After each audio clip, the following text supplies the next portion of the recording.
So much growth that you can hear in your artistry when you're listening to Real Me, and you talk about the trials and tribulations that you faced on your journey and this and that title track. How have those experiences helped shape the artist that you are today? And what's played the biggest role in your development as a singer-songwriter? Man, that's a really good question. I mean, as far as how I've developed as a singer-songwriter and the experiences that I've had, I've had some really intense experiences over the past year that have changed my life for better and for worse, because they were difficult at the time.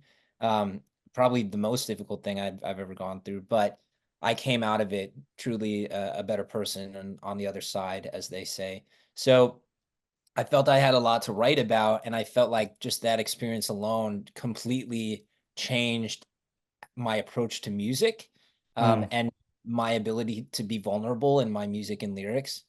And I think that people will be able to hear that in Real Me. At least that's what I'm hoping. Yeah, they definitely will. And this album is such a departure from your previous bodies of work where you're really leaning into your pop influences while also really staying true to your faith, which makes it authentic and accessible. How have the group of collaborators that you worked with on this project helped you bridge those worlds? I got to give it up to the songwriters and producers that I worked with, particularly Sean Cook, because he Yeah. spearheaded as executive producer. And the songwriters, they did bridge the gap, like, I mean, we were very particular with who we brought into the room. And I essentially had to open up about these difficult experiences that I Hmm. had last year to these songwriters, putting my trust in them that they won't judge me for it and that they'll support me for it, and that's not always a given. Like, I mean, I can't ask them not to judge me. Like, they might have their own opinions about what I went through, and um, but they didn't judge me, which is all I could ask for. If anything, that's like, I think it fueled their artistry because they're also Mm. like a part of themselves into the song as songwriters on the track, and their work is, the track is influenced by their work, and like, whatever their writing style is or their lyrics, they make it into the song at the end of the day. So I think if anything, like, the fact that I was so vulnerable and willing to share that part of myself, it made them feel vulnerable and able to share the best parts of themselves. And that's why I think every track is so intimate, because Yeah. the songwriters embrace the intimacy of the subject matter. Great answer. And speaking of that vulnerability, there's so much of it on this album, particularly with songs like I'm Not There Yet, which is such an emotional listen, but also has really hopeful undertones. Has it ever been a scary prospect to be that open and vulnerable in your craft and talk about topics like mental health? Is there a different weight to a song like that, which really has the ability to start a lot of necessary conversations and impact listeners? Yeah, I definitely hope it impacts listeners and starts necessary conversations. I actually just topped off an interview before this, and we were kind of talking about that same thing. Hoping that it does spark those conversations. I think for me personally, though, I've never found it hard to be an open book, um, because, and maybe that's the artist in me, but it's just I never feel fearful to share those parts of myself, at least with the fans, right? Because they've been Mm. so supportive. They look up to me. It's like, when you have someone like that, and I love and appreciate them so much that, like, they basically, it's like I could never do wrong in their eyes, which I don't know how they idolize me that much, but it just means the world, where it's like, if I open up and say, like, hey, this is something I went through with my mental health to these fans and my music, that they're going to eat it up, and, like, Mm. appreciate that vulnerability and know that I took a risk to share something special, with them about me.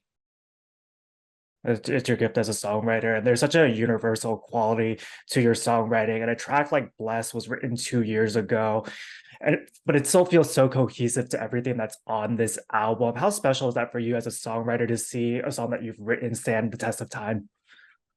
It's kind of funny, right? It does sort of fit on this project, even though it was written significantly before Yeah. the rest of the songs.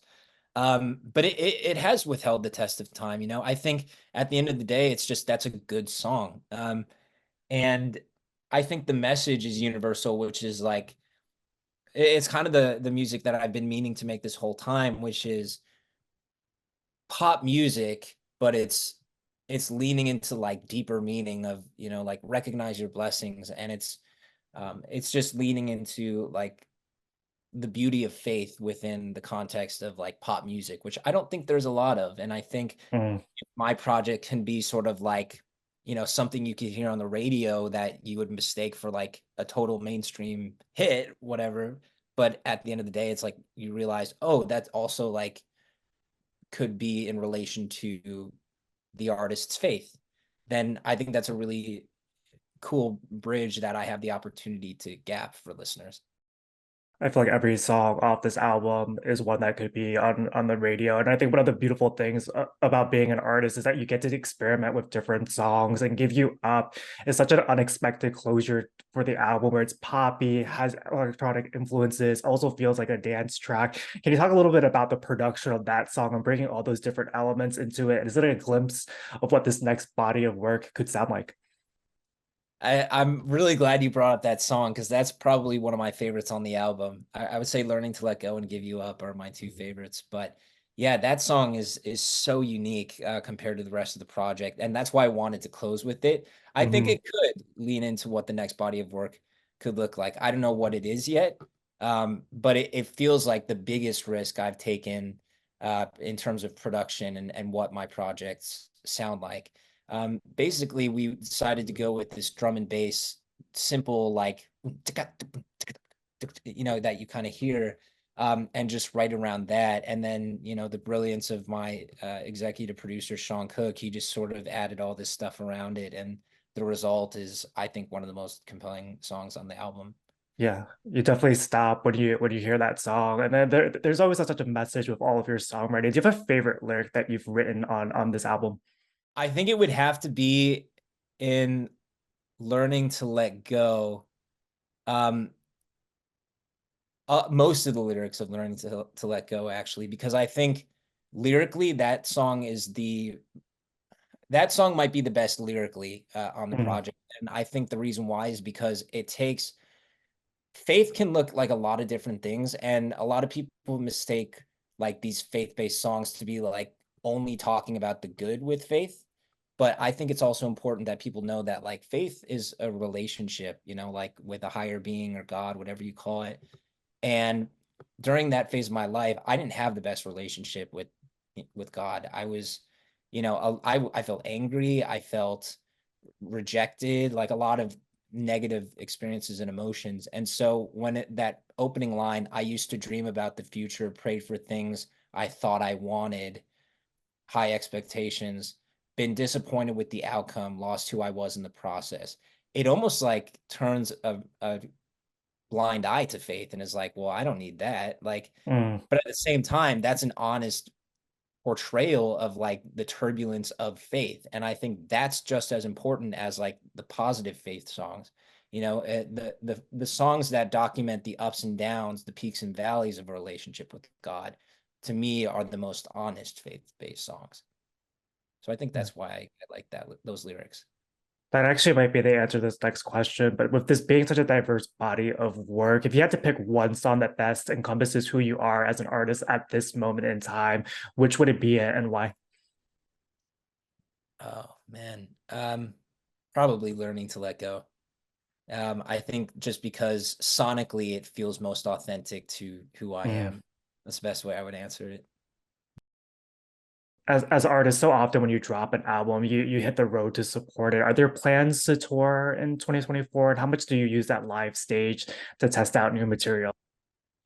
All the time when I have the opportunity. There are plans to tour in the spring this year, so I'm hoping that people will be able to make it out. I'm really excited to get back on out on the road and play for them. I don't have firm dates yet, but there will be a tour, and yeah, it's going to be all this new stuff. It will be the entire album, I'd imagine, and then I might throw in some stuff from my previous project. It's about time, because there was a really positive response to that project as well. So I might give them a little bit of that too. And, outside of music, you're also an actor. Is there anything that you can tease about what's ahead in that aspect of your craft? Yeah. Well, I haven't shot anything in a while because this experience that I went through last year sort of put my acting career on a temporary pause, but I have jumped back in since then. So the only project that is yet to come out for me is a film called You Can't Run Forever with J.K. Simmons, which is a thriller movie. It's about a sociopath who goes, played by J.K. Simmons, who goes on a murderous rampage in the Hmm. woods of Montana, which is based loosely on a true story, which I didn't realize at the time.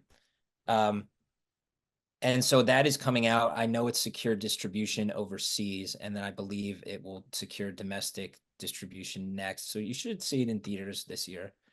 And then, I'm always auditioning and, waiting for the next gig to come. And in the meantime, I'm working on a few other personal projects, and I'm also going to school, finally Oh, getting my cool. bachelor's.